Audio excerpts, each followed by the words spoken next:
The GoPro Hero 6 had a shaky start. A lot of people were complaining about grainy video quality and claiming the GoPro Hero 5 was still superior to the Hero 6.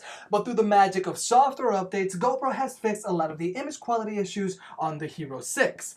But it's still not perfect. Don't forget to like, comment, and subscribe, and you can watch some of my other videos here after you're done watching this video. For the sake of this video, you're gonna see footage taken with the GoPro Hero 6, Hero 5, Session, and a little bit from the iPhone 8 Plus and Sony Alpha 6000 with the kit lens.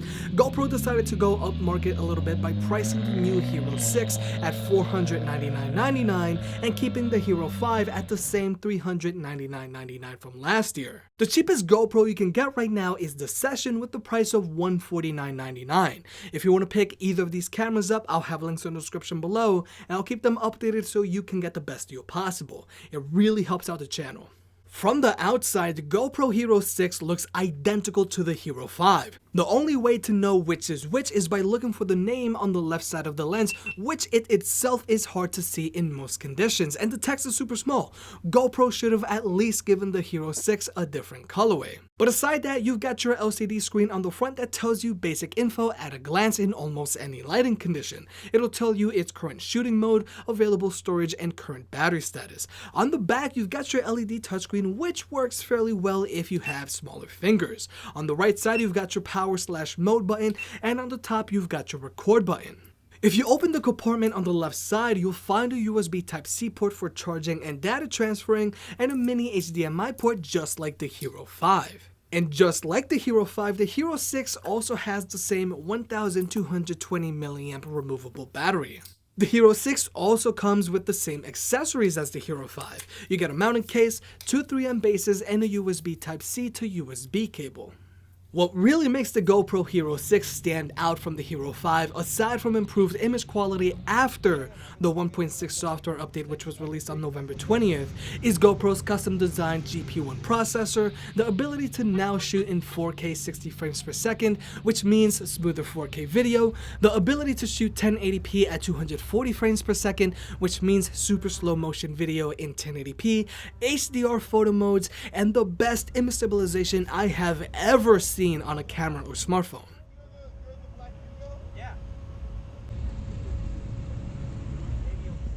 You'll also notice the screen on the Hero 6 is a little more color accurate than the Hero 5. The new processor on the Hero 6 also allows for ever so slightly smoother and quicker graphics when navigating through the menus, a slightly more responsive touchscreen experience, and the Hero 6 will start recording and save files a little faster than the Hero 5.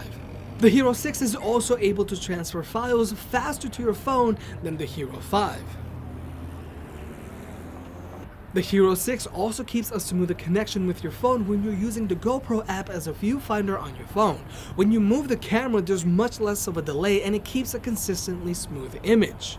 Whereas with the Hero 5, you'll notice there's much more of a delay when moving the camera and the connection fizzles from time to time. The Hero 6 also now allows you to digitally zoom in on your subjects before you start recording, not during.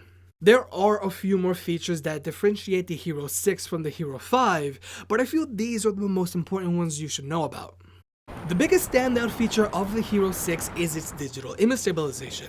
When I first saw the footage from the Hero 6, I couldn't believe how stable it was. For comparison, let's put the Hero 6 up against the iPhone 8 Plus, which uses optical image stabilization on its main camera. Right off the bat, you'll notice how much smoother the video is, but more importantly, you'll see the GoPro doesn't have any of that back and forth movement that you can see on the iPhone 8 Plus.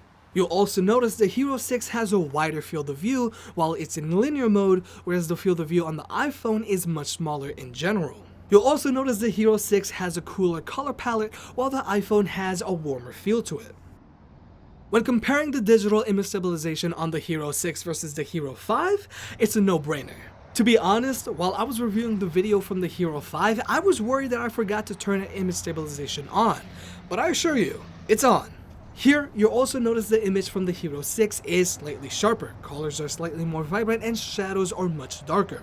But although the image stabilization on the Hero 6 is incredible, it doesn't work when shooting at 4K 60 frames per second or 1080p 240 frames per second. But all other shooting modes are fair game. And speaking of 4K 60 frames per second and 1080p 240 frames per second, you can only view those files in your editing software if it supports HEVC. Something I learned the hard way while I was working in iMovie. And the same goes for 2.7K 60 frames per second in a 4:3 aspect ratio and 2.7K at 120 frames per second. Although the GoPro Hero 6 has truly amazing digital image stabilization, when you're shelling out $500 for an action camera, you're probably going to expect amazing video quality, as you should. But even after the 1.6 software update, color accuracy is a bit of a problem, especially with the color red.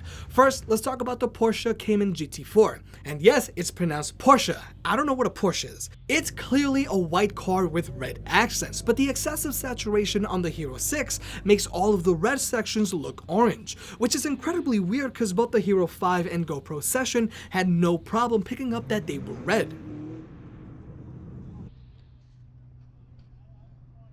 And this is also the case with the red BMW. On the Hero 6, the BMW looks orange in every single angle, whereas the Hero 5 and Session had no problem picking up a more accurate red color. But from these video samples, you can clearly see the Hero 6 has a much sharper image, a higher dynamic range, it has more contrast, and it gets blown out much less than the Hero 5 or Session.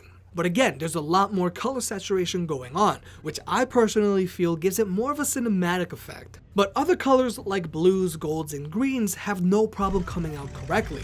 Hopefully this is just another software issue that GoPro will be able to address in a future update.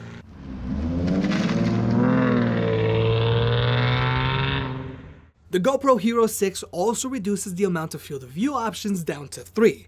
In most resolutions, you've got linear, wide, and super view to choose from. In linear mode, the Hero 6 has the narrowest field of view, but you'll notice there's almost no image warping. Lines stay straight and you get the most realistic image. In wide mode, the Hero 6 is able to take in more of the scene, but you will notice previously straight lines start to curve inward. This is your classic action camera look. And then there's Super View, which takes in even more of the scene, but you will notice there's even more warping going on. But Super View is a good option if you're going to be recording in a cramped area. Like for example, if you're doing a car review and you want to get as much of the interior in a single shot, or if you're recording yourself while you're playing CQB paintball or airsoft. But if you want the best quality from your GoPro, then you want to shoot strictly in linear mode. It's obvious the GoPro Hero 6 is better than the Hero 5, particularly when it comes to image stabilization and image sharpness, but there are a few key areas where the Hero 5 outperforms the Hero 6. Like I mentioned earlier, both of these cameras have the same 1220 mAh battery. Keep in mind, battery life on a camera varies a lot depending on which shooting mode you're in, but I noticed that while I was out getting footage, the battery on the Hero 6 drained about 13% faster than the Hero 5. And this was with them at the same screen brightness and screen off time and while shooting at 1080p 60 frames per second. You would be safe to assume the Hero 6 has a better battery life than the Hero 5, but as of right now, it doesn't. Again, I feel there's the possibility GoPro will be able to address this battery issue in a future software update. After all, the Hero 6 does have their own in-house designed GPU1 processor. Another area where the GoPro Hero 5 outperforms the GoPro Hero 6 is the internal microphone. Right now, you're listening to me through the internal microphone on the SONY Alpha 6000. Now, you're listening to me through the internal microphone on the GoPro Hero 5. Obviously, sound quality has been reduced. But now, you're listening to me through the internal microphone on the GoPro Hero 6, and the overall sound quality has gotten even worse. The microphone picks up much less of my voice and overall sounds pretty muffled. I don't know if this is a hardware issue or if GoPro will be able to fix this through a software update. Because right now, the microphone on the GoPro Hero 6 is pretty bad. Just like the Hero 5, the Hero 6 also has voice commands. You can tell them both to start or stop recording, take a photo, or turn off, among other things. But now with the Hero 6, you can verbally tell it to turn on as long as you have Wake on Voice activated. So the Hero 6 will go into a low power mode for 8 hours and still listen for the hot word before fully turning off. Obviously, this will reduce your battery life, but while testing them, I noticed voice commands were pretty responsive on both cameras. The biggest difference I noticed was that the Hero 5 had way more false positives than the Hero 6. The Hero 5 got a whole bunch of burst shots I did not ask for. GoPro, start recording. GoPro stop recording. GoPro take a photo.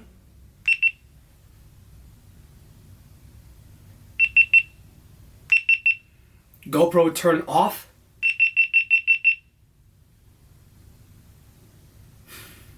GoPro turn on. So let's answer this $500 question. Is the GoPro Hero 6 worth an upgrade from the Hero 5? If you're an average Joe, then no. You can always just stabilize your shaky footage from your Hero 5 in post, albeit it's not going to look as good as the Hero 6. I agree on what Linus said. The Hero 6 is more of a prosumer product. A GoPro for professionals or content creators that want better image quality from their GoPro.